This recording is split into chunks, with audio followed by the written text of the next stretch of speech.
En primera plana, Carlos Herranz.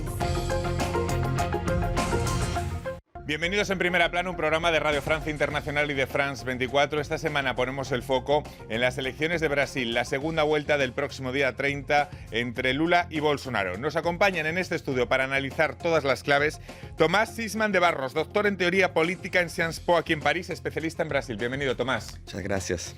Lamia Oualalou, periodista, autora del libro Jesús te ama, la ola evangélica. Bienvenida, Lamia. Muchísimas gracias. Y Pascal Drouot es analista especialista en Latinoamérica, corresponsal del Diario de Hoy. Bienvenido. Gracias. Brasil, segunda vuelta de las elecciones. Hoy, nuestro asunto en Primera Plana. El del próximo día 30 entre el izquierdista Lula y el ultraderechista Bolsonaro por la presidencia de Brasil será un duelo más ajustado de lo que los sondeos vaticinaban hace meses o semanas. Lula llegó primero en la primera vuelta, pero Bolsonaro tuvo mejor resultado de lo que vaticinaban las encuestas. Las acusaciones cruzadas sobre corrupción y la gestión de la pandemia marcaron esta semana el debate entre los dos candidatos en una campaña feroz por la disputa del voto religioso y en la que por momentos se agudiza la guerra sucia de las fake news. Repasemos algunas portadas que nos deja la prensa. Folha de Sao Paulo. Las campañas ajustan el foco en las redes sociales en esta recta final. La revista Isto.é apela en esta pregunta a sus lectores. ¿Vamos a dar carta blanca a la tiranía? Y afirma que la elección de Bolsonaro agudizaría la deriva autoritaria del presidente brasileño y seguiría así los pasos de países como Venezuela o Nicaragua. La revista Bella, en cambio, pone el acento en las dudas que genera la falta de directrices económicas claras en un eventual gobierno de Lula y cómo esta inquietud puede perjudicar a Lula en la recta final. Bueno, ¿está este duelo, quizás sea la primera pregunta, más reñido de lo que pronosticaban los sondeos hace tan solo unas semanas? Parece que los últimos sondeos casi dan un empate técnico, un 52-48, todavía favorable a Lula, ¿no, Tomás? Creo que sí, es verdad que es un duelo muy reñido, muy próximo, pero una cosa que nosotros podemos mirar ahora es que los votos están muy consolidados. Más del 90% de los votantes dicen que no van a cambiar de voto. Es verdad, hay siempre la posibilidad de algunos cambios marginales entre los indecisos, pero yo creo que la cosa que a contar más, el más importante, el elemento llave, es la abstención. Porque en la primera vuelta ya miramos cómo la abstención no permitió a Lula de ganar en la primera vuelta y ahora el resultado puede cambiar si la abstención es asimétrica y menos gente que vota por Lula comparece a las elecciones. Lamia, si tuviéramos que buscar las dos o tres claves que pueden definir que la balanza se incline del lado de Lula, del lado de Bolsonaro, ¿cuáles habría que subrayar? Creo que el tema económico es muy central porque el país de hoy es el país de Brasil, es muy marcado por el hambre, también el tema del miedo, que también es un país ahora donde el miedo es muy importante.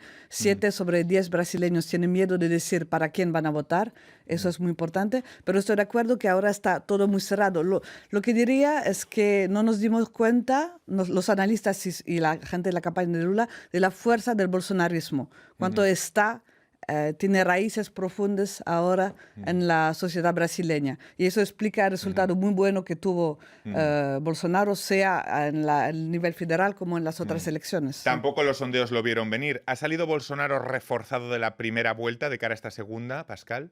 Definitivamente. Creo Bolsonaro es Brasil first.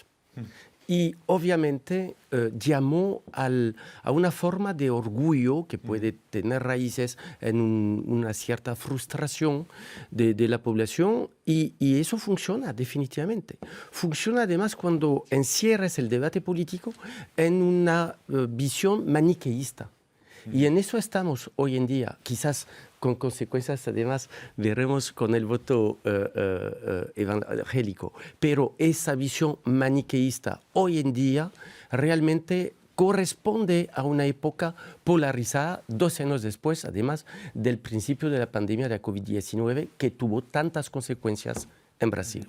Me gustaría hablar del clima en la que se celebran estas elecciones, porque parece que la noción de adversario ha dado paso a la noción de enemigo político. ¿Cómo ven este ambiente enrarecido o de cierta violencia política en el que se celebran estas elecciones, ¿no? En el que el adversario político ha pasado a ser un enemigo a batir? Sobre todo este es el resultado de los años de bolsonarismo, Sí. porque es la dinámica, la lógica que Bolsonaro pone en la política. Al mismo tiempo, yo creo que hay un cierto error de la campaña de Lula hoy día de intentar jugar esta guerra sucia, podemos decir, del pánico moral. Ha entrado en el barro la Sí, sí, campaña. sí. Porque lo que pasa es que en la política aquel que gana es lo que pone los términos de la política. Y si Lula quiere disputar los discursos religiosos, el pánico moral, finalmente Bolsonaro estará siempre en su zona de confort. Lamia, ¿cómo ve este ambiente? Yo creo que uno de los problemas de Lula es que habla mucho del pasado, o sea, sigue vendiendo lo que él... Aquellos años. Exactamente, aquellos años. Ahora Y el mundo ha cambiado. el mundo ha cambiado y un montón de brasileños ni conocieron a Lula, o sea, ni habían nacido o eran niños en aquel entonces. Con lo cual, tiene un problema de futuro. O sea, el proyecto país de Lula no es muy claro. El proyecto país de Bolsonaro es horroroso, pero es muy claro. Pero es muy tiene, claro. tiene valores, está vendiendo algo. Y el tema económico para Lula es muy complicado, porque como es aliado con un vicepresidente que viene de la derecha, es muy difícil para él tener un discurso prometiendo más cosas cuando ha prometido a esta gente que no le va a hacer. Una posibilidad que está en el ambiente y sobre la que se especula mucho. Nos ponemos en el próximo día 30. ¿Qué va a pasar si Bolsonaro pierde la presidencia? Se especula mucho un acto a lo Trump, que tenga una deriva a lo Trump. Nos acordamos de aquellas imágenes evocando lo del Capitolio de aquel día de enero. Bueno, Pascal. como digo Tomás, va a depender del margen, creo. El margen vital, claro. Definitivamente, si realmente hay espacios, son varios millones de votos que separan ambos candidatos y obviamente que gane Lula, pues ahí de todas maneras la legitimidad estará mecánica, diría, totalmente instalada. Ahora, si estamos en un resultado tan reñido como puede haber, ahí sí estamos con complicaciones y puede haber, por cierto, y lo vemos con ese nivel de determinación, de polarización en el cual estamos, puede haber disturbios grandes. Tomás. Es verdad que en la primera vuelta, como Bolsonaro tuvo resultados mejores que esperaba, no habló de los problemas, de fraude, etc. Pero en la segunda vuelta, si se pasa como Pascal dice, va una vez más a hablar de este tipo de cosas. Vamos a analizar votos por segmentos, tanto religioso, geográfico como femenino. Empecemos por el religioso, que parece consolidarse como la gran batalla de estos comicios. Bueno, ambos candidatos dicen que Dios les guía. Un montón de referencias a Dios por todas partes. Parece ya que la batalla de Dios está en el centro de esta carrera electoral, Lamia. Sí, la batalla de Dios está en el centro, pero es una batalla perdida de una cierta manera, porque el tema es que los evangélicos ahora ya son adquiridos en gran mayoría al presidente Bolsonaro. Ha ganado gracias a ellos en 2018. Tuvo una diferencia de 11 millones de votos evangélicos. Y ahora de nuevo Lula está intentando recuperar este voto, pero demasiado tarde. Pero la otra cosa que quería decir es que ya no es más un tema evangélico. Ahora estamos en un discurso nacionalista cristiano que va mucho más allá del tema evangélico. Muy interesante esto, que es sí, sí. mucho más de extrema derecha, un poco como lo que tenemos en Estados Unidos, que reúne a los evangélicos, también una parte de los católicos, y de manera general es una reunión entre las agendas neoliberal de extrema derecha y la agenda religiosa de la extrema derecha. Y eso se llama el bolsonarismo. Hoy el bolsonarismo es más fuerte que el mundo evangélico. Pero incluso Lula intenta pescar de ese voto religioso y, por ejemplo, esta semana se ha declarado como no favorable al aborto. Pero nunca lo fue igual, Sí, sí. favorable al aborto él, no es una novedad. O sea, Lula es una persona conservadora. Conservadora. Que tiene con él una gente que no lo es tanto. Pero de hecho, entrar en eso es perder, porque ahora tendría que ganar por el tema de la familia, para cómo proteger a la familia. Uno de los errores del Partido de los Trabajadores, por ejemplo, es haber dejado la familia como valor de la derecha, cuando la familia, la verdad, es solidaridad. Entonces podría ser un valor de izquierda progresista. Y haber decidido que eso no importaba, dio este resultado hoy, que es muy difícil ganar ahora en este terreno. ¿Algún apunte más del voto religioso? Diría que todo ese proceso corresponde hoy en día y, digamos, desde 10 años a esa búsqueda de una nueva identidad. Y cuando Lamia habla de nacionalismo cristiano, sí. de eso estamos hablando y lo estamos viendo en todos los países ya con autoritarismo. Se está construyendo una nueva forma de identidad política republicana, federal en este caso, cuyas bases son estas. Imagínense, pensamos un poco en lo que era Brasil en 2014, la Copa del Mundial del Fútbol, 2016 los Juegos Olímpicos en Río, dentro de otros, es decir, hace apenas 6 años. Y en 6 años estamos ya con ese diagnóstico preocupante. Esa imagen exterior que proyectaba Brasil al mundo en aquellos años, de repente, durante estos 4 años de Bolsonaro, parece, todo el mundo concuerda, que la imagen exterior del país se ha degradado. ¿Este tema importa en campaña? ¿A los brasileños les importa la imagen exterior que proyecta su país al mundo? Un poco, pero creo que no mucho. En verdad, nosotros hablábamos antes de empezar que Brasil mismo en América Latina es ese país que habla portugués, que siempre que está un poco aislado del resto del continente y del resto del mundo. Se piensa como una gran isla. Sí. Entonces creo que es verdad, si utilizamos este tipo de argumentos en los debates, la gente puede considerar, pero no es algo que es muy importante, ¿no? Mientras Brasil es la primera economía de América Latina. Brasil tiene totalmente razón, Tomás, es un continente en el continente. Es autosuficiente en términos de influencia. Cuando conocemos la calidad de la administración de Cancillería brasileña.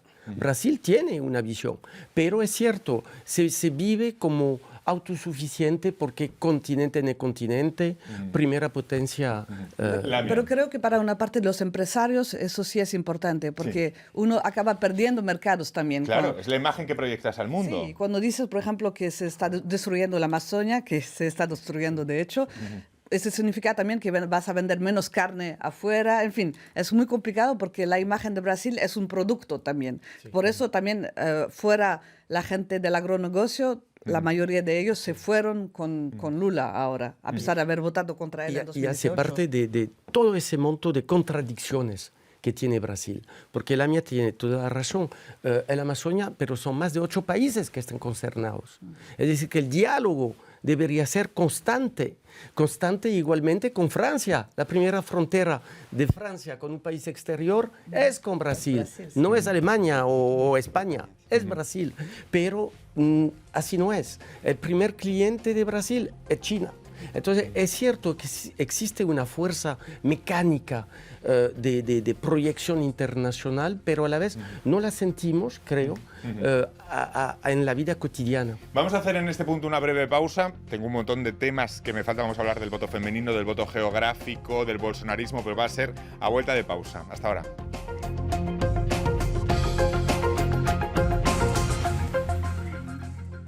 RFI, la selección del mes. J'ai embarqué Elena Noguera. sur des rafiaux rafistolés. Dans mes cheveux, Ézéchiel Payès. Ma vie est oppressée. Et ton nom tout à coup. Dans le jardin de mon enfance, Pomme. entre les arbres et la violence, j'ai retrouvé Madécouti. for us to see. Make it clear that it's not easy. Oh. RFI.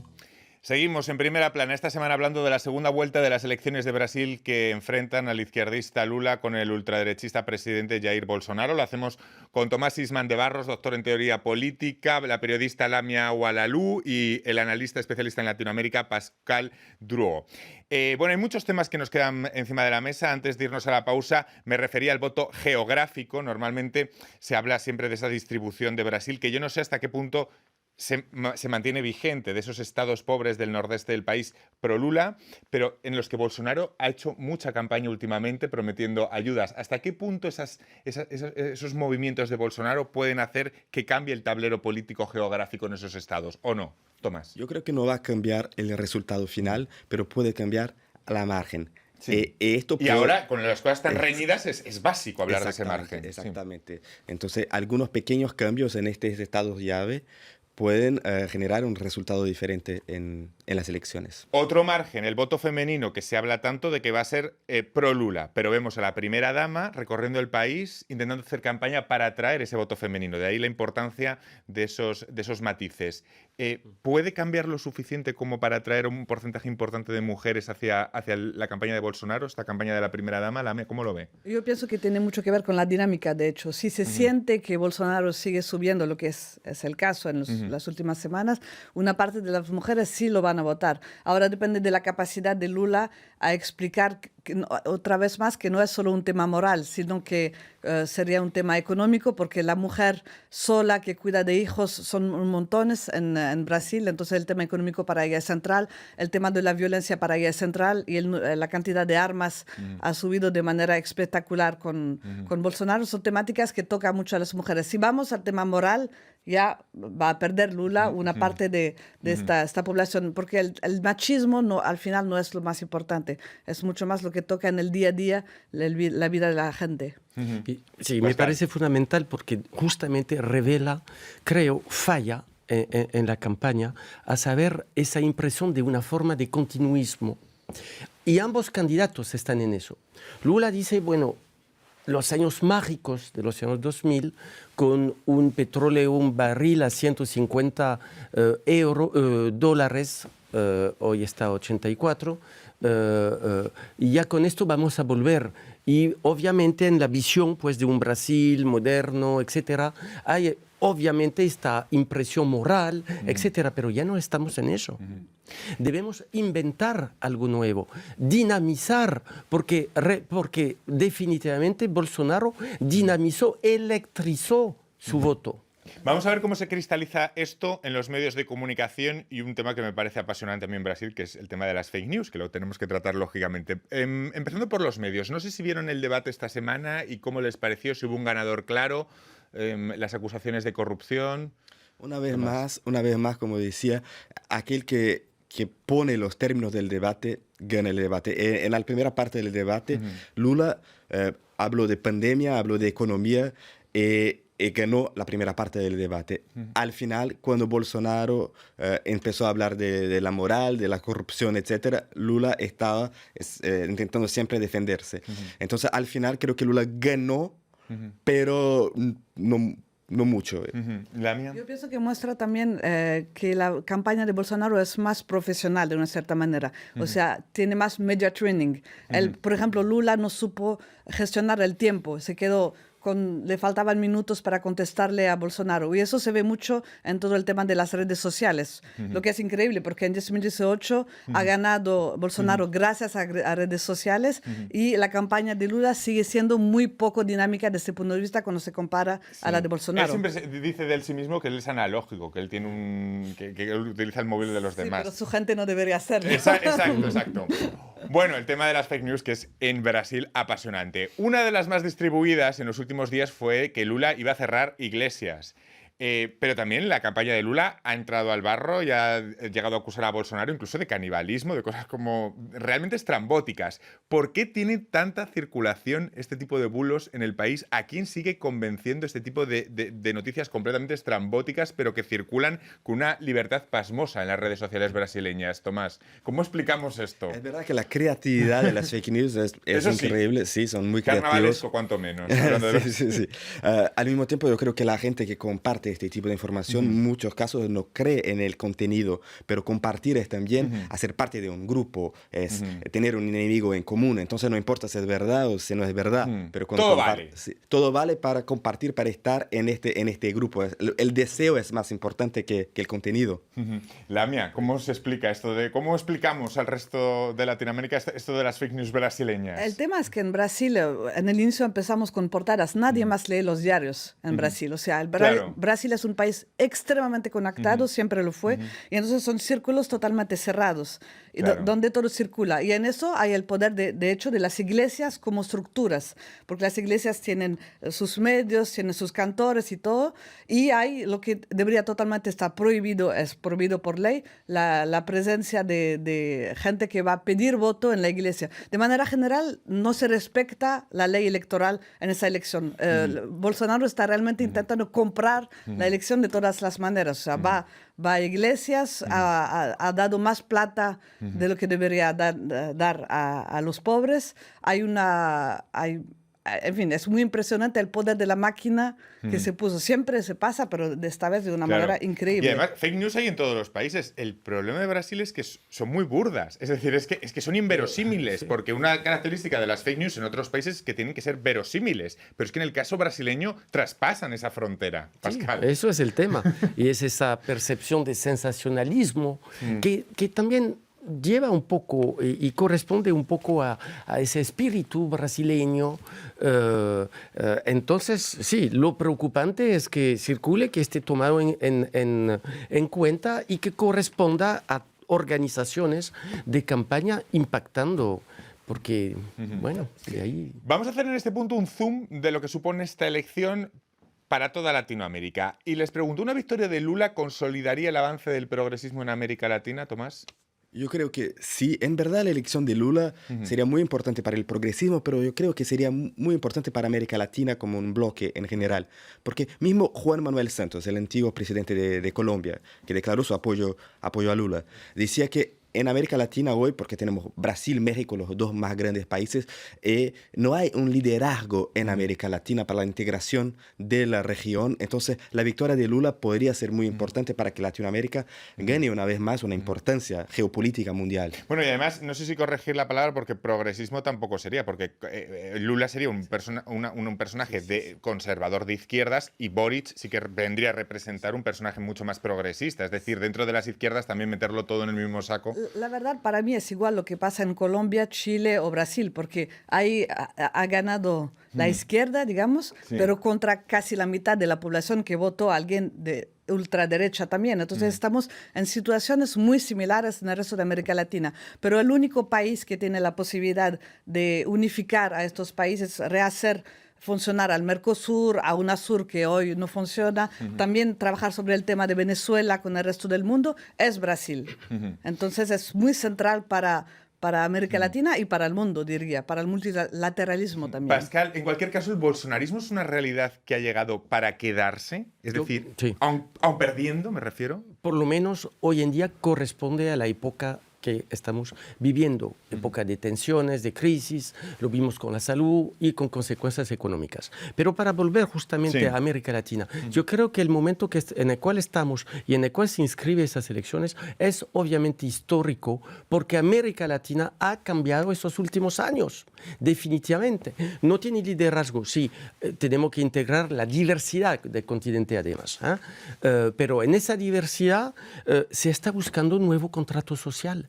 Y no se le encuentra, porque la polarización en cada uno de los países, hablamos de Colombia, de Chile, que fue así, en Perú, donde Castillo está bajo problemas hoy en día, de México, etcétera, esa polarización hoy en día impide pues esa concretización de un nuevo contrato social. ¿Y de qué estamos hablando además? ¿Cuál sería? Y de eso estamos hablando, además, con una desaparición de la integración regional. La integración regional es la primera víctima orgánica de la pandemia. La mía. No, y sobre la fuerza del bolsonarismo, hay que recordarse que los 3 primeros estados del país, el sudeste, o sea, la parte más rica, más potente del país, que es Río de Janeiro, San Pablo y Minas Gerais, van a tener a un gobernador bolsonarista, y eso es muy pesado, y eso también significa que toda la máquina electoral y federal, toda esta gente